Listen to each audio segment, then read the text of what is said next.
மகளிர் தொகை வாங்குறீங்களா? இல்லப்பா. ஓகேங்களா. பஸ் வசதி ஃப்ரீயா? நான் பஸ்லயே போதில்லப்பா. தளபதியோட நடத்துற ஆர்ப்பாட்டம் பாத்தீங்கன்னா நம்ம அஜித் குமாரோட லாக்அப் டெத்துக்காக அனுப்புறோம். இதுக்கு மட்டும் கிடையாது, இது வரைக்கும் 4 வருஷத்துல நடந்த 24 கொலைக்காகவும் இன்னைக்கு நாங்க எங்க தளபதி சார்பா நாங்க ஆர்ப்பாட்டம் நடத்துறோம். இந்த ஆர்ப்பாட்டம் எதுக்காக பாத்தீங்கன்னா அவங்கள அடிச்சு துன்புறுத்திருக்காங்க. அதுக்கு எந்த விதமான வாரண்ட்டும் கிடையாது. யாரு அவங்களுக்கு அதிகாரம் கொடுத்தாங்கன்னு தெரியாது. இன்னைக்கு ஜெயில போட்டிருக்க அதிகாரிகள் எல்லாருமே மாதிரி தான், லைக் நார்மல் போலீஸ் தான். அந்த போலீஸ் அவங்களுக்கு யாரு தலைமையில இருந்து உத்தரவு கொடுக்காம யாருமே வேலை செஞ்சிருக்க மாட்டாங்க. அந்த தலைமையில இருந்து உத்தரவு கொடுத்த அதிகாரிகள் யாருன்னு தெரியல.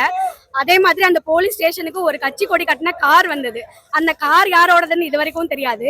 அந்த கம்ப்ளைண்ட் கொடுத்த லேடிக்கும் இதுக்கும் உண்மையான செயின் தொலைஞ்சு போனதா இல்லையா அதை பத்தி யாருக்கும் தெரியல. இந்த மாதிரி எந்த விதமான அறிவிப்பும் இல்ல, எந்த விதமான நடவடிக்கையும் இல்லாம டைரக்டா போய் ஒருத்தரை அடிக்கிறதுன்றது ரொம்ப அநீதியான செயல். அதுவும் நம்மளோட வரி பணம் எல்லாமே சேகரித்து தான் கொடுப்பாங்க. சரிங்களா? இப்ப நீங்க பஸ் ஃப்ரீயா விட்டுறீங்க. டிக்கெட் எவ்வளவு? 5 ரூபாய். ஒரு பால் பாக்கெட்டோட விலை எவ்வளவு? 1 கிலோ தக்காளி விலை எவ்வளவு? மொத்தமா சேர்த்து அதுல ஏத்திடுறீங்கல்ல. அதுல ஏத்திடுறாங்க. அப்புறம் நான் ஃப்ரீயா போனா என்ன பண்ணாந்தே போயிடுறேன். நாங்க அது வேற 25 ரூபாய் வேற. ஒரு பஸ் ஃப்ரீ, இன்னொரு பஸ்ல 25 ரூபாய். இந்த பஸ்ல ஃப்ரீயா விடுது, அந்த பஸ்ல கலெக்ட் பண்ணிடுறாங்க. அதனால நாங்க சைக்கிள் ஓட்டின்னு பைக் ஓட்டின்னு போயிடுறது.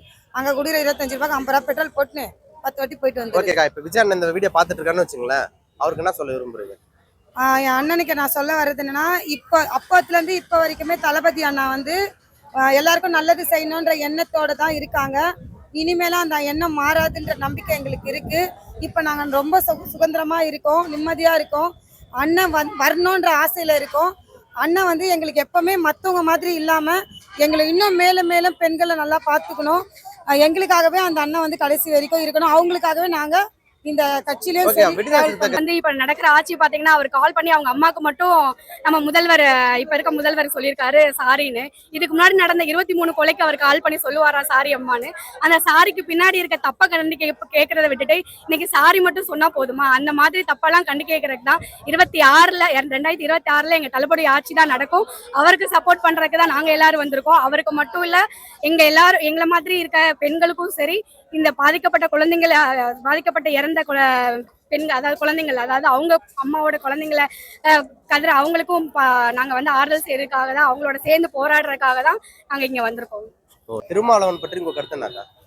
அதாவது யார பத்தியும் பேசுறதுக்காக ஒரு நிமிஷம். திருமாவளவன் அண்ணா இருக்கட்டும், யார் கட்சியில இருக்க எல்லாருமே இருக்கட்டும், அவங்கவுங்களுக்காக ஒருத்தங்க பேச வருவாங்க. ஸோ நான் அவங்கள பத்தி பேசுறதுக்காகவோ, கட்சி வேறுபடுத்தி காட்டுறதுக்காகவோ, இவங்களை விட இவங்க பெட்டர் அப்படின்னு காட்டுறதுக்காக வரல. உயிர்ன்றது எல்லாருக்குமே ஒண்ணுதான்.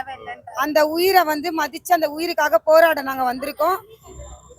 இந்த போராட்டத்துல நாங்க ஜெயிப்போன்ற நம்பிக்கையோட போராட்டத்தை முடிச்சுட்டு கிளம்புறோம்.